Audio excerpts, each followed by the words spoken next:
Today on the Home Base Podcast, we're going to talk to you about dyslexia. Our daughter Emmy has it, how we recognize it, what we did about it, and what we're doing about it now. So stay tuned.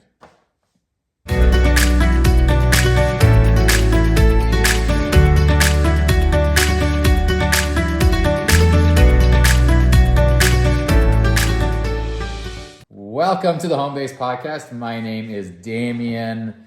I say Fonte, but my grandfather would say Fanti because he got tired of having to explain. Fanti is slightly more phonetic.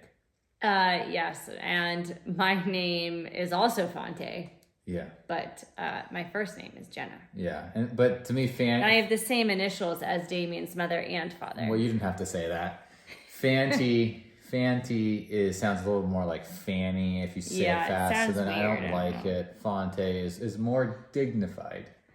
And it is, but if you wanted to spell it phonetically, you need to change it from an A to an O. Yeah. Because that's what people do when they hear it, they spell it with an O. Yes, because I think it's because computers messed it up because font. Like if there wasn't any computers, nobody knows what a font is, but that's the way it is, so that's what we got. Well, since we're talking about dyslexia, I don't think the A ever makes the... When does it make the aw sound? It doesn't make the aw sound true. When it's next to an N. That's true.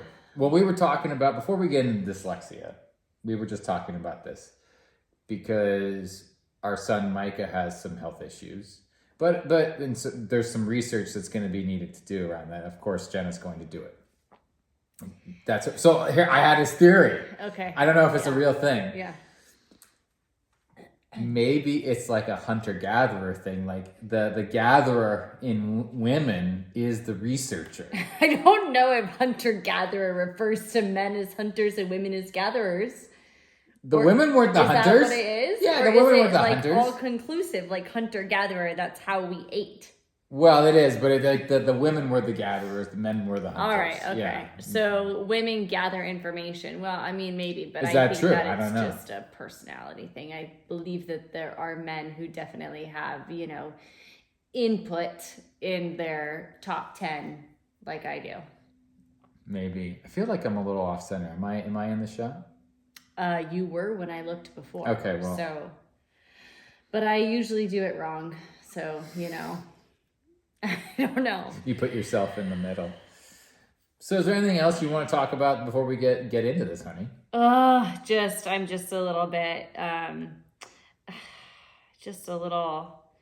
don't know what the right word is.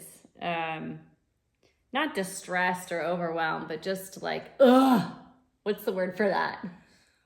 Exasperated? Exasperated, there you go.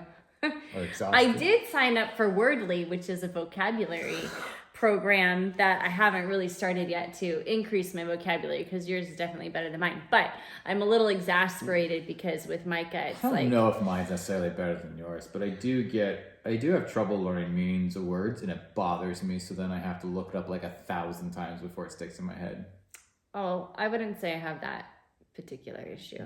I couldn't put the word prosaic to memory. Well, we're going to talk about this because Damien actually is slightly dyslexic. But I am exasperated because I hate this feeling that, like, we're always trying to fix Micah. Like, there's something inherently wrong with him, and I know that that's not true, but it's always been this, it's just been a hard thing since he was in first grade, that he's just had this weight gain for really kind of no reason, and his hormones are definitely a part of it. And right now, we are sticking to a new diet, and I'm working with him. He's being willing to work with us right now, and he is having some success. But at the same time, it's like, it's slow. It kind of doesn't make a lot of sense. And so this new idea of maybe he has a pituitary disorder or issue is just like, it's like another bomb that's dropped, and I gotta research and read and look up, and maybe we see a specialist, and we pray about it, see how God's leading us, and what can we do naturally. And I don't know, it's like, do you go down the road of finding out more things and doing the blood work and doing the specialist and putting him through all that, or do you try to do what you can at home first? And sometimes that's a kind of a hard call to make, I feel like, especially with a kid that, potentially feels like a lab rat.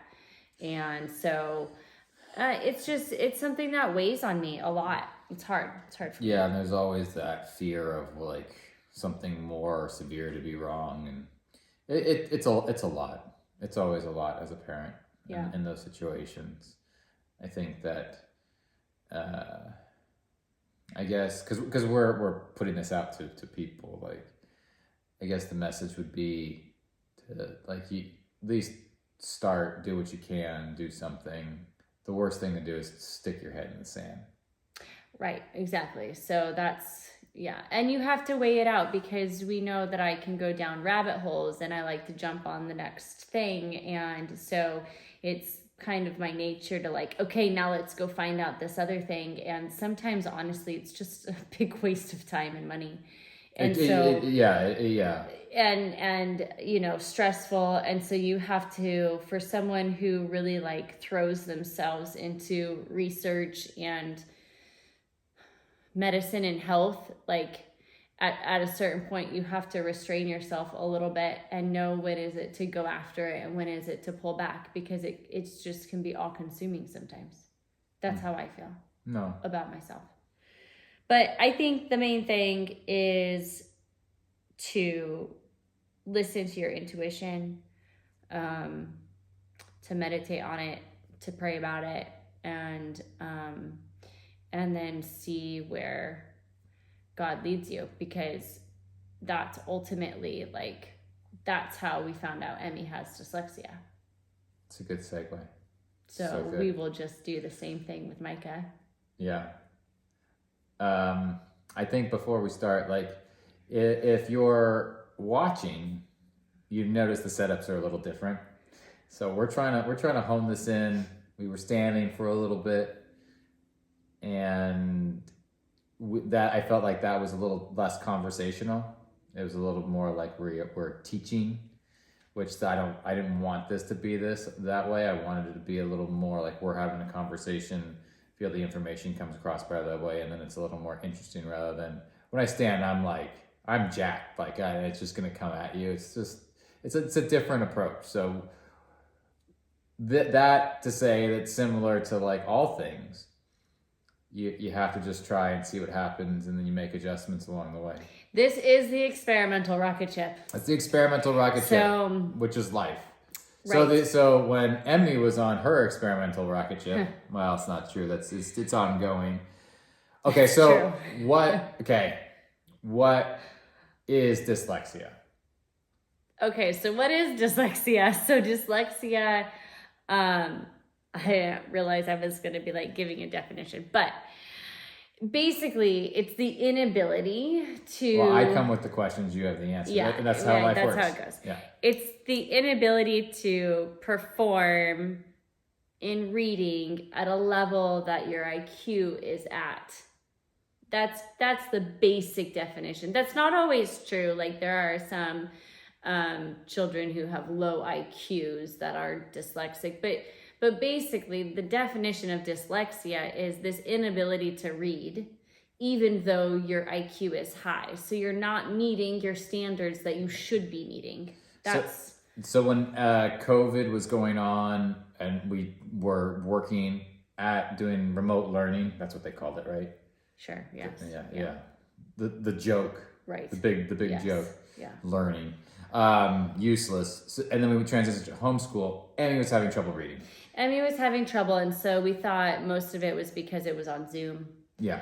And so we figured, well, if we just homeschool, like certainly we could do a better job, and she won't be going to school in masks. Like she needs to see words and hear sounds properly. Right. And we could give her more attention, and we thought that was going to be just this kind of easy fix to what we were seeing.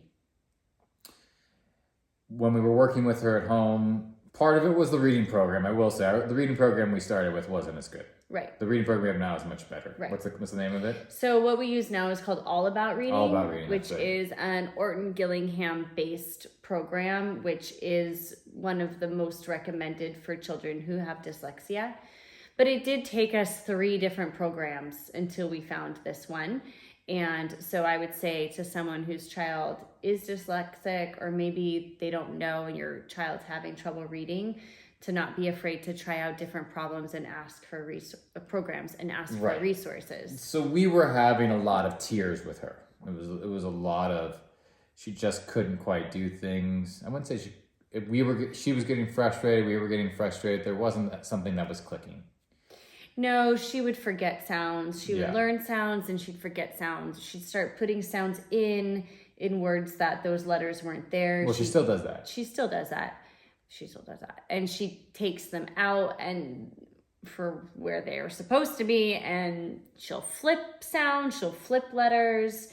And so it was really hard for us to determine what was like overwhelm, what was stubbornness, what was and then she would get overwhelmed and then she would start crying.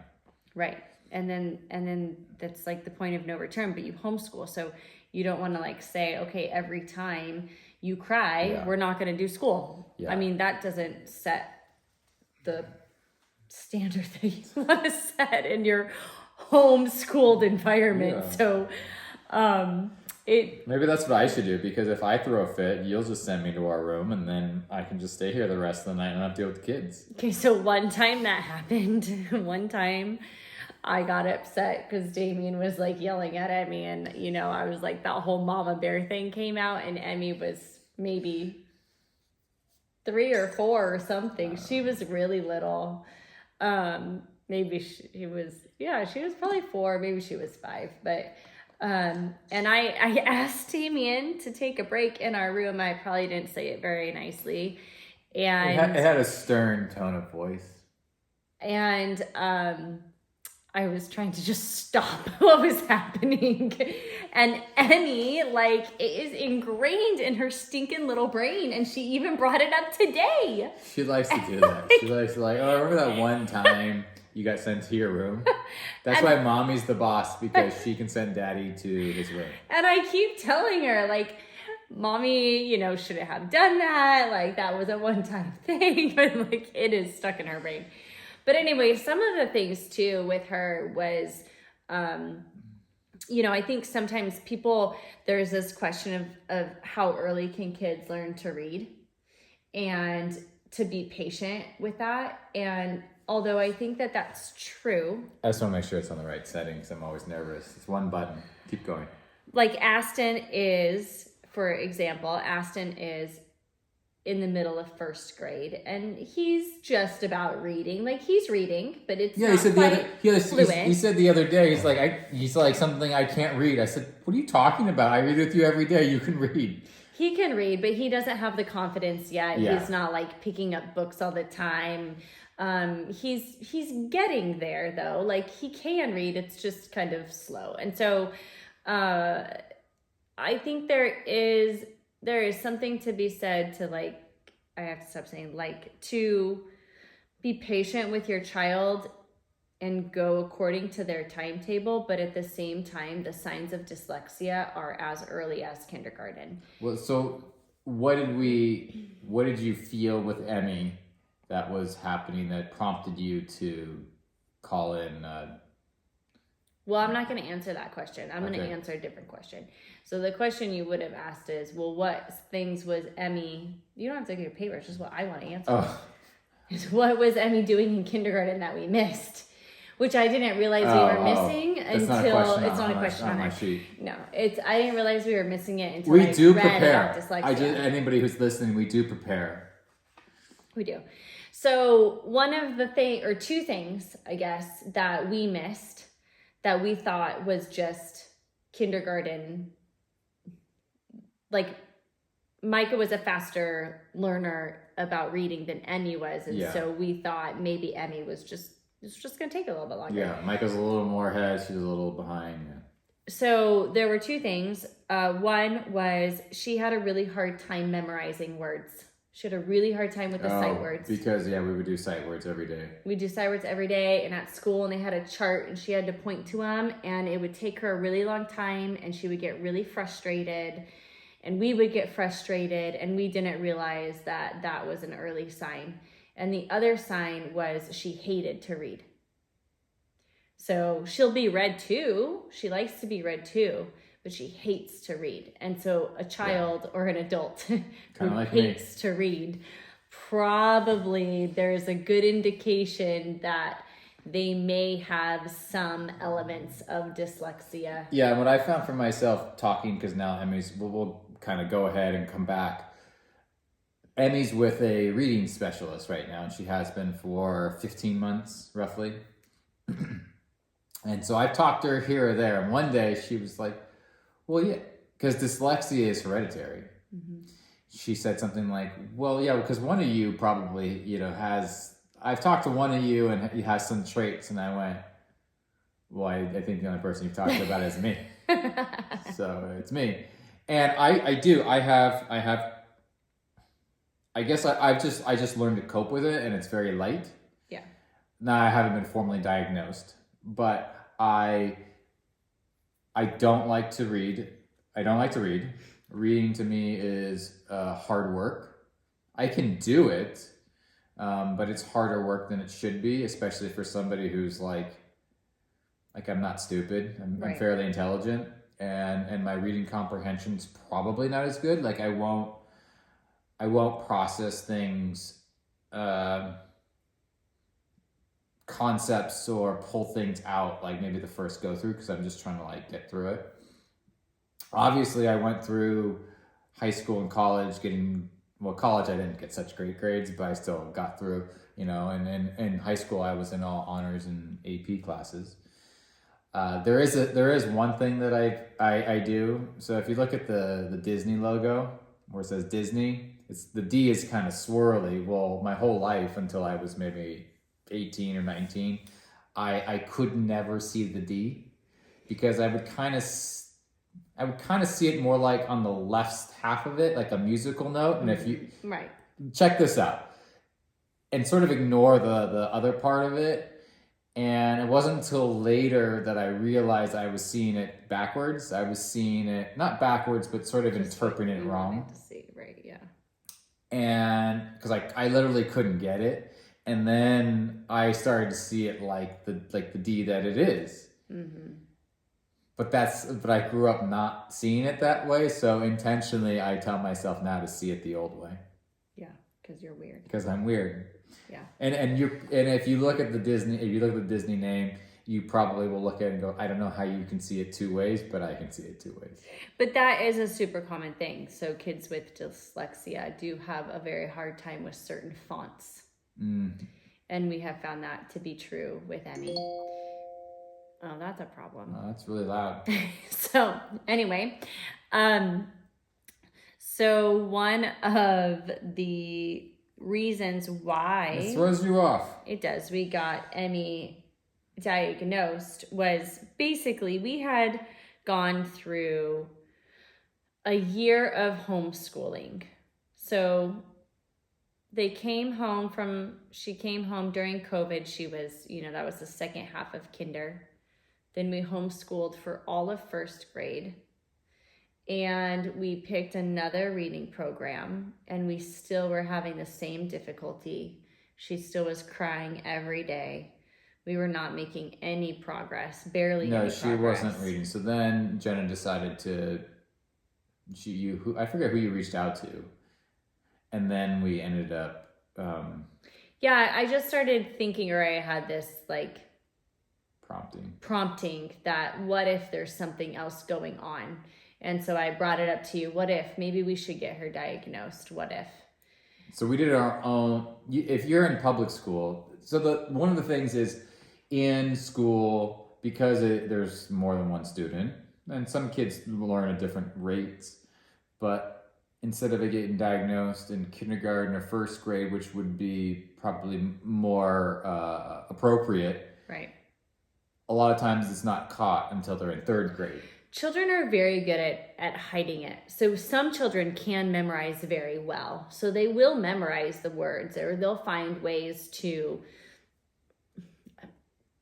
cope with their issue. The problem is that in third grade, that's when the reading material changes and it starts to get very hard, and there's a bigger load. So that's why most kids will get diagnosed in third grade. But with a condition like dyslexia, it doesn't go away. And so there's one book that says you can make it go away. I don't really believe that. Although it's a great book. It's called Dyslexia is My Superpower. It was the first book that I read. And I think that was pivotal for Emmy because I shared with her the things that were in that book for her to have confidence that this is something that's very special that she has. So I really like the book for that reason. I don't know that it can actually go away though. And so yeah, and we framed it to her like this is going to sound too plain, but it's sort of a blessing and a curse. You're going to see things differently. So there's good things to that, and then there's things that make it harder for you for that. And so you kind of take the good with the bad. Right. So in a traditional school, yes, you'll be tested by the school psychologist, but you probably won't be tested until they're in third grade. And people are trying to get kids tested earlier, like in kindergarten. But we're not seeing that. We didn't have that in our school. It made me really angry, actually. So if you're a parent and you're wondering, it would be on you to ask the school, like, hey, I want to do this, because they won't. And some good schools like Grace Brethren in Simi Valley, they are testing the kids in kinder, but they're giving you the option. So I just talked to a friend of mine. She brought it up and she declined. And I said, no, like pay the $75. Get your kid tested. Just do it. Because if they have even slight dyslexia, it's so much better for them to have the tools earlier on, because now you're playing catch up. Right. It's just really hard. Emmy's come a long way in 15 months, but she's still behind. But she's, maybe in a year she picked up a year and a half or so worth of schooling or learning. It's just challenging. So, for example, she's in the middle of third grade, essentially, right? And she reads she's in the same level as her brother, who's in first grade. He just got into it, and she's in the second half of it. Yeah. So there's still a lot of time to make up. But without a doubt, if we weren't doing the extra stuff that we do with her, she probably still wouldn't really be reading. Barely. I don't think so. I think, when we did tell her finally that we were going to have her tested, and we didn't say we're going to have you tested. We said we're going to bring in a reading specialist so that she can show us how you learn best. Emmy jumped up into my arms and just started screaming, and she was so happy. It was really hard for me not to just cry in that moment. So she really wanted help. Even though she doesn't like to read, she wanted to read, and she knew there was something that she couldn't do, she couldn't control, she couldn't learn it, and it was emotionally very difficult for her. And so having a specialist, I think, is really important. Not that I think if you're a homeschooling family, I think you most certainly can work with your own child with their dyslexia. But I have found it valuable, like the work that we do with Emmy, the specialist is adding to it. If we weren't doing the work with her, she wouldn't be learning. And I think she does burn out on us a little bit. So going to somebody else and having more on top of it, it gives her more stamina in the sense, because otherwise she probably would put up a little more of a fight with us. Like, we already worked together for X amount of time. Like, I'm kind of done for the day. It does give us a break in that sense as well, because it does take a lot of effort and she does get really tired. I think also it's good because it's a different perspective. It's coming from someone who's specialized in this area. Yeah, well, that helps. And when we started homeschooling, we knew that we would pull in tutors if we needed to. We don't need to assume that we can teach everything. No. We also, what I noticed today was I stayed in with her today during her session, and she's asked to do things that we don't always ask her to do. as a parent, you want to help your kids the most, I think, and you know their What did she their ask struggles. her to do? So, like in her reading, she has to read a paragraph and then she has to answer questions. And so she just gave it to her and said, okay, read your questions and answer your questions. And that wouldn't be our first mode. Now, Emmy is starting to read her math questions on her own. But I think I would most likely say, okay, can you read these? Would you like me to read them with you? Instead of just assuming that she could. So I think there is a little bit. Yeah. I mean, I think I could do better with that. And with Aston too, because he has a hard time with writing. He has like OCD. So if things aren't perfect, he freaks out, even though I'm the one calmly telling him, it doesn't matter. It's okay, just leave it. And he's like, no! Yeah. And he's erasing it, and now he's had a complete meltdown, and then I end up doing it because I can't, I'm gonna lose my freaking mind. Like, I'm just trying to keep the anger at bay inside. Right. So I go, okay, well, here, I'll do this. And, you know, I try to like meet him halfway. Okay, I'll do a little bit, you do some. And I do the same with Emmy. Like, if I see her, I can see her start to lose her, not enthusiasm, but like she starts to get tired. Right. And I can see her brain, like, it looks like it's starting to rust right in front of me. Yeah. Then I go, okay, well, how about we just read this last little bit and then we'll finish we'll leave the rest for tomorrow. Right. Because I know if I push her, then it's going to go, like, we might go off a cliff. So that's sort of like the sort of art form I've sort of come into. Well, and we have a little bit of dyslexia. PTSD with that because that was something we had to learn, was that her brain really does get tired. Mm-hmm.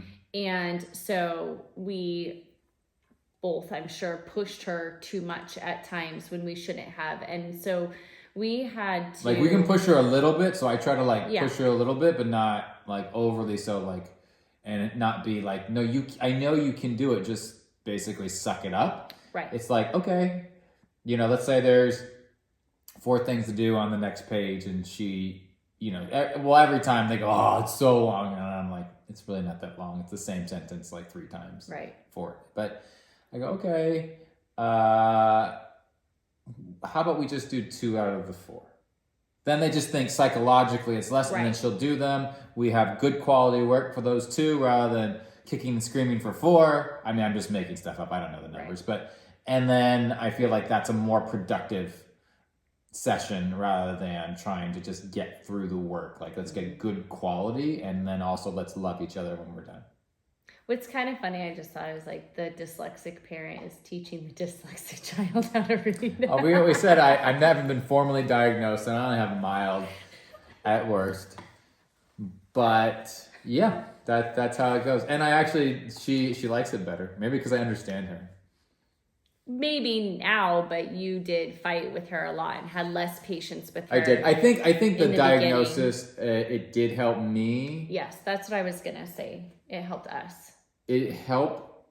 Yeah, I won't speak for you, but you said us. It helped me have a better understanding of her so that I could have more patience to know that she's just not wired like Micah.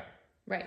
Our firstborn, reading and all that kind of stuff is very easy for him. So it was just sort of rapid fire. And like, I was willing to accept that maybe she was not quite to his level. Right. But now I realize there's more of like an impediment. Right. So it just it changes your perspective on like having a more caring heart when you're doing stuff or when I'm doing stuff. Yes. And she's, you know, we know her IQ. She's a bright kid. She's very smart. She's very smart. But it's helped us. She does have a specialized learning disorder as well. So math is difficult for her. And so... Some math. Yeah. But she's doing better with like her addition and subtraction and larger numbers. Mm-hmm. But like new concepts are hard. Like, like perimeter and area. So every day is perimeter measuring the inside or outside of a shape, and or it might be area, and then I ask the other one. Right. She pretty much gets it wrong. Yeah. And it's like even though we just calculated we just talked about area yesterday, and how do you calculate the area of a square or a rectangle yesterday? It's like, what do I do again? And it's the same thing with reading. Like, we found that this doesn't happen as much anymore, but before we had her diagnosed, she would read something one day and the next day she'd read the same thing, and it would be like she'd never seen it before. Yeah, that is another thing. I think it's also the same for Aston. Maybe he's just younger, but I think I guess maybe I could relate, because like she'll read a word, but she's not really absorbing it. Right. So if you have the same, she'll have like a word bank, we'll call it, and there'll be 30 words on the page or something, and maybe there's only 3 or 4 different kind of concepts, and they'll repeat themselves, but the words are scattered, so it's not like the same thing over and over. So at least they have to think.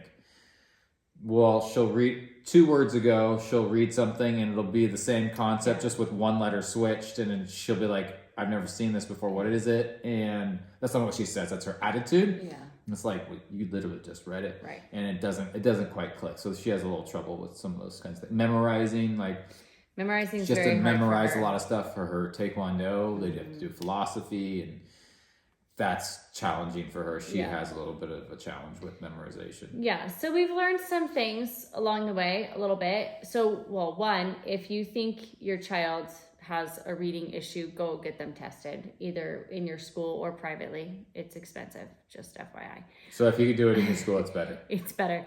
2, repetition. Like, more repetition probably than most kids she needs. And that's with everything. It's not just reading, it's math, it's memorization. Except she's the one, if you tell her to like do a chore, she's probably more than likely going to do it and listen the first time. So one of the benefits of dyslexia is that generally those children are very intuitive and they're very aware of their surroundings, which Emmy has been since she was born. And so I feel I can you can relate to that. Yeah. So she picks up on things easily. She's by far the most well-mannered child, will help. She can still be a little punk too. Of course, but for the most part. And she can do art-wise, she can see things in her head and make like a 3D, like she likes to build things with clay. She made this, then she made like this tiny little toadstool on this little, I didn't even realize she made it. I thought it came from somewhere. It was so tiny. It was half the size of a thimble. And then she painted it over. She's like, I didn't really like it. I was like, it like blew my mind that somebody could make something that small. And I realized and then the next thing I turned around, she painted it all gold because she thought it would look bad or something. She's super creative. She can make things out of clay that Micah can't at all. So her brain is just wired differently. And then the other thing I was going to say something else in like just some of the things that we've learned, but this is really interesting. I don't recall right now. This is really interesting. What's really interesting? When you're like, there's something. I'm like, there's something else. Everybody's like, wow, that's I can't wait. I guess they're done. Turn it off. Yep. So this episode is brought to you by Tamer.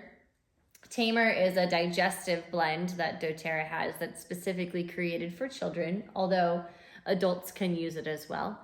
And Emmy keeps Tamer in her backpack. I actually like to keep it in the car too, because Aston gets car sick sometimes. It's part of the children's line, which are all rollers, all pre-diluted. All pre-diluted. So our kids don't like to touch their oils because they know they can get in their eyes, and they like to touch their face apparently. So Emmy has a roller of Tamer in her track bag because sometimes she gets stomach aches. It just happened yesterday, and she came out to the car, left the track at the high school by herself, didn't tell her coaches, and I said, no, you cannot do that, but I will help you, and then I will walk you back. And you can have oils in your bag. I also like to keep a roller of Deep Blue in there too, because she really loves her Deep Blue diluted a little bit. And she uses that on her shins for any kind of growing pain. So this episode is brought to you by both Tamer and Deep Blue. Does Tamer have Japanese peppermint in it? Tamer does have Japanese peppermint in it and spearmint. And so it's a little bit different. It smells a little bit different than Digest said, but it's still very effective at calming, Like occasional the oils digestive issues. I would kind of oils sort of aromatically and topically a little gentler. Yes, I would say that for all of the kids' blends. Mm-hmm. So, except for Stronger, because it has Litzy in it, and I just don't care for that. Well, now it's not a commercial. Now you're just talking about oils. All right, well, then I guess that's it. Then we're done. I hope that we shared a little bit of something about dyslexia with you to encourage your family. Yeah, I think that the real thing is if you have a hunch, do what you can to get your child checked out, diagnosed.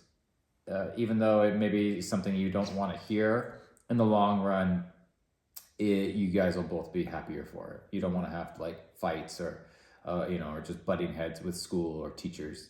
Right. If your child gets extra help, like with Emmy, she was craving the help and we didn't even know she was that aware of how, right. And wanting to read so much and knowing there was something that wasn't quite clicking, and to give her a reason like, oh, you have this, we didn't say condition, but condition. Yeah. It gave her like an answer, like, oh, okay, well, I am a little different. So it gave right. her, it had her look at herself differently too, which right. was really big. Right. And we just try to keep it in those terms. Like, it's a difference. It's not, there's nothing wrong with you. Your brain just is different. And there's beauty in that. I don't know why that's funny. All right, that's it for today. We'll see you next time. Thanks for watching. Make sure you subscribe. And don't forget to check out the audio podcast wherever you find your finer podcasts.